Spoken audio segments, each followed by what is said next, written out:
다음은 2026년 하반기 경제성장 전략 주요 골자 재경부 장관님 보고해 주십시오. 예, 금년 1월 9일 날 금년도 이제 경제성장 전략을 발표하고 이제 하반기에 이를 수정 보완한 하반기 경제성장 전략을 마련 중에 있습니다. 상반기에 대한 평가입니다. 상반기 평가 작년 하반기 이후에 이제 회복세를 유지하다가 전쟁이 나면서 사실은 덜컥했었습니다. 이 회복세가 꺾이지 않을까 했는데 지금 평가해 보면은 그럼에도 그런 어려운 여건 속에서도 우리 경제는 탄력을 받고 있다 이렇게 평가가 됩니다. 특히 몇 번 보고 드린 것처럼 1, 4분기 성장률이 OECD 국가 중에서는 최고를 이루고 있는 상황, 수출이 또 아주 좋은 상황, 그다음 정시도 아주 좋은 상황, 전반적으로 이렇게 상황이 굉장히 저희들은 좋다고 평가를 합니다. 좀 미안합니다. 아까 법제처장이 뭔 얘기하려고 그랬는데 내가. 아니 현재 지금 국정과제 입법 중에서 재정 법률로 준비했던 게 49건이 있는데 지금 부처 간 협의해서 25건은 개정으로 가려고 하기로 했습니다. 야, 재정이 아니고 개정하는 걸로. 네. 그리고 뭐 어차피 중간에 끊은 김에 내가 하나만. 네. 그 복지부 있잖아요. 네. 전에 제가 그러니까 부부 교육이라면 좀 그렇고 부부 상식, 부모가 예를 들어 아이를 어떻게 길러야 되나? 네. 그런 얘기 한번 한 일이 있는데 예. 아무도 가르쳐 주지 않는다. 네. 그 문제거든요. 아이들 교육하는 게 얼마나 중요한데. 네. 아이들 때리면 어떤 일이 벌어지는지를 잘 모르잖아요. 네. 아이들이 흉기를 가지고 놀잖아요. 총, 칼 들고 놀고. 그게 어떤 영향을 미치는지 예를 들면 네. 부부간에도 새로운 사람 만나가서 할 때 어떤 게 가장 파탄을 불러오는지 사실 조금만 조심하면 되는 건데 네.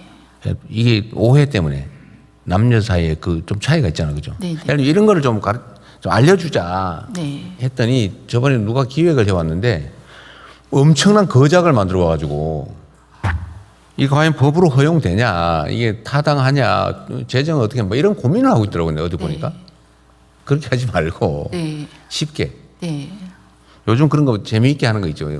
예를 들면 이렇게 인터넷으로 이렇게 띵 누르면 어떤 게 뭐 재미있게 이렇게 약간 반응형으로. 반응하고 뭐 이렇게 점수 올려주고 이런 거 있잖아요. 그런 걸 하나 만들든지 아니면 민간에다 요청을 하든지 그거 끝나면은 여기 상품권 뭐 이런 거 하나 네. 뭐 준다든지 이런 게 쉽게 너무 어렵게 하지 말고 예. 그러니까 각 부처에다 뭐 얘기를 하면 막 엄청난 거작을 만들어 와요. 이렇게 좀 그러지 말고 좀 쉽게 할 수 있는. 저희가 아동수당 신청할 때 그런 부모 교육을 받도록 하는 그런. 그러니까 그렇게 하니까 왜 나는 그냥 받을 건데 왜 강제로 시키냐 예. 그런 얘기가 나온다고요. 그러니까 좀. 그럼 그 법으로 바꿔야 되는 거 아니야? 그럼 이게 타당한 거야? 뭐 이렇게 가는 수가 있어. 그래 하지 말고 그냥 쉽게. 예, 쉽고 다양한 컨텐츠를 좀 한 재밌게. 군데서 볼 수 있게 여러 부처가 갖고 있는 컨텐츠들도 많이 있더라고요. 그래가지고 뭐 그런 거 하면 뭐 예를 들면 요새 유행하는 상품권 한 10,000원짜리 한 20,000원짜리 주든지 고득점하면 30,000원짜리 주고 뭐 이런 거 있잖아요. 동기부여와 인센티브를 그거 좀 재밌게 결합해보겠습니다. 아이를 때리면 어떤 일이 벌어지나요? 뭐 그렇잖아요. 이런 거또 객관식으로 이렇게 띡 눌러가지고 그럼 점수 올라가고. 네. 네? 뭐이 예를 들면 네. 너무 부담 갖지 말고 하고 싶은 사람만 하게. 네. 예. 좀 그런 거 한번 고민해 봐 주세요. 네, 그러겠습니다. 뭐든지 쉽게. 근데 이거 해야 돼요. 네. 이게 사람이 죽고 사는 문제일 수도 있는데 이 공공 영역에서 이런 너무나 상식적인 얘기들을 정보 제공 안 해주니까 이상하게 왜곡돼 가지고 정말 끝장 보고 그러잖아요. 전에 한번 보니까 게임을 좋아해가 아이를 집에다가 혼자 내비두고 뭐 PC방 가서 게임하다가 어쩌고저쩌고 그런 기사 난 일도 있어요. 그런 사례가 있었습니다. 그러니까 그거는 몰라서 그럴 수도 있거든요. 나빠서 그럴 수도 있지만 그런 걸 좀 쉽게 고민하면 좋겠어요. 실용적으로. 너무 거창하게 하지 말고. 네, 미안합니다. 네, 맞아 하시죠. 예, 이어서 하겠습니다. 이렇게 이제 경제 상황이 중동 전쟁에도 불구하고 이렇게 좋은 상황을 왜 그러냐 이렇게 저희들이 평가해 보면은요, 외부 충격에 대해서 대통령님을 중심으로 한 비상경제 대응 체제를 적극적으로 가동해서 정책 대응이 신속했다. 석유 최고 가격제라든지 유류세 인하라든지 어떤 추경 등 복합적인 정책을 펴서 제가 이번에 그 G7 회의를 가보니까 여기에 대해서 한국에 대한 호평이 굉장히 컸다는 말씀을 드리겠습니다. 그러나 그런 함에도 불구하고 수출은 잘 되는데 특정한 품목이 중심이다. 그리고 수도권 중심이라서 지역이 좀 더 살아야 된다. 그리고 공급망이나 이 에너지 쪽에 확실한 이 공급망 대책을 마련해야 한다는 그런 어떤 구조적인 정책까지도 부각이 됐습니다. 그래서 하반기 경제성장 전략은 이런 그동안에 도출된 정책까지를 반영해서 우리가 추진해왔던 잠재성장률 반드시 반등하는 거예요. 양극화해서 중동 전쟁 이후의 대책, 그다음 구조개혁 등을 강화할 필요가 이렇게 제기됐다고 말씀을 드리겠습니다. 두 번째, 거시경제 여건입니다.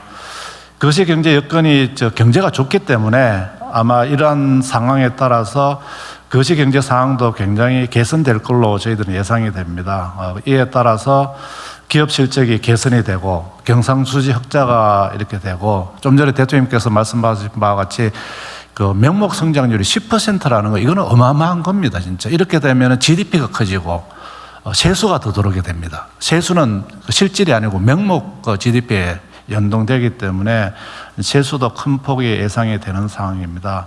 그러나 이렇게 성장이 좋아지고 세수가 늘어나고 이렇게 되면은 반드시 또 물가가 올라갈 가능성이 큽니다. 그리고 금리도 올라가고 또 아까 말씀드린 것처럼 정시가 좋아지니까 이 환율의 절하 효과가 나타나고 하는 이런 부분은 저희들이 최소화하면서 경제 구조 변화를 이번에 확실하게 바꿔서 새로운 시대에 맞는 성장 전략을 마련하겠다. 이런 식 가지고 경제 제조약 골든 타임을 적극 활용하면서 대책을 마련하기 위해서 중동 전쟁 이후의 전략, 잠재 성장률 반등, 그리고 양극화 해소 등 구조적인 문제에 박차를 가겠다는 말씀을 드리겠습니다. 다음 쪽입니다. 하반기 그 경제성장 전략의 그 추진 방향은 정책 목표는 대한민국 경제 대조약의 이 원년을 말로만 하는 게 아니고 좀 완성을 해야 되겠다 해서 3대 분야 6대 과제로 저희들이 이렇게 구조화를 했습니다.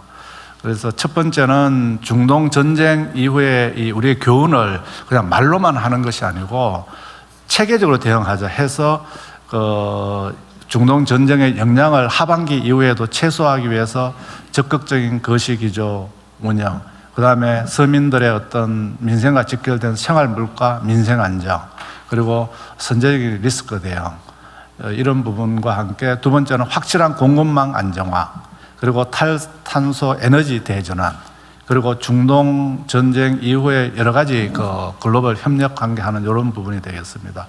그리고 경제 성장률 반등을 위해서는 기존에 상반기도 했습니다만 AI 대전환, 초혁신 경제 가속하는 문제, 그리고 지방주도 성장도 확실하게 하기 위해서 지방 중심의 성장 동력을 구축하는 이슈, 그다음에 지방에 대한 어떤 그 재정이나 세제 등을 인센티브를 강화하는 문제, 지방 인재 양성, 지방 경제 활성화, 관광 등이 되겠습니다. 그렇게 하고 구조 혁신에 있어서는 양극화 극복하고 모두의 성장을 누리기 위한 그런 분야의 대책, 그다음 중소기업, 자영업자, 취약계층들의 양극화 극복하는 문제, 인구 감소 대응, 안전한 국가사회 구현, 구조개혁 과제로서는 생산적 금융, 그다음에 공공재정 혁신, 인재 양성, 노동의 유연성과 안전성을 제고하는 문제, 연금 개혁, 그리고 규제 혁신 가속화, 이런 노력을 통해서 밑에 보시는 것처럼 이 반동의 라인이 쭉 올라갈 수 있는 그런 경제를 이끌겠다는 말씀을 드리겠습니다. 다음 쪽입니다. 이를 실행하기 위해서 어제 그 경제관계 장관회의 간담회를 열었습니다. 대통령님. 그래가지고 또 수정을 받아가 각 장관님의 코멘트를 받아서 오늘 이렇게 국무회의 보고를 드리는 게 되겠습니다. 그래서 세부 과제에 보시면은 제가 앞쪽에 말씀드린 것 이외에 과제별이 또 이렇게 들어가 있습니다. 여기 보시면은 이쪽 보시면은 그래서 앞으로도 6월 말쯤에 대통령님께 보고를 드리려고 하고 있기 때문에 지금도 저희들 계속 보완 발전해 나가도록 하겠습니다. 이상 보고를 마치겠습니다. 준비된 대로 잘 해야 되겠네요. 네. 요 그림표가 아주 무서운 그림이네. 예. 맨 밑에. 예. 네, 요 그림 네. 잘하면 위로 올라갈 텐데 아니, 잘못하면? 앞쪽에 올려야 됩니다. 잘못하면 오른쪽으로 또 네. 펴진다. 네, 맞습니다. 실제로 심각하죠. 이게 구조적으로 좀 지속적으로 잠재 성장이 떨어지고 있잖아요, 그죠? 인구 문제나 이런 것 때문에. 그럼 그거를 우리가 극복을 하고 어쨌든 좀 R&D 투자든 시스템을 새로 정비를 해가지고 다시 상향해야 될 텐데 네. 이 재경부, 산업부, 중소기업부, 그다음에 공정거래위 보니까 해당이 안 되는 데가 없네. 다 법무부가 질서잘 유지 잘해줘야 되고, 예. 문화부가 네. K컬처를 잘 해줘야 돼. 그러게 관계 없는 데가 없는데, 하여튼 우리가 이게 추세잖아요. 이렇게 우하향하다가 이제 우상향으로 살짝 지금 올라왔는데 지속적으로 우상향할 수 있게 하는 게 정말로 중요한 것 같아요. 그러려면 우리 사회의 모든 분야를 다 바꿔야 됩니다. 누구 얘기를 인용할 것도 없이 지금과 같은 방식과 관성으로는 결국 우하향할 수밖에 없는데 우상향을 하려면 다 바꿔야죠. 모든 분야에서 모든 사람들이 다 바뀌어야 됩니다. 우리가 먼저 모범이 돼야 될 것 같아요. 네, 준비된 대로 잘 시행해 주기 바랍니다. 네, 그렇게 하겠습니다. 네.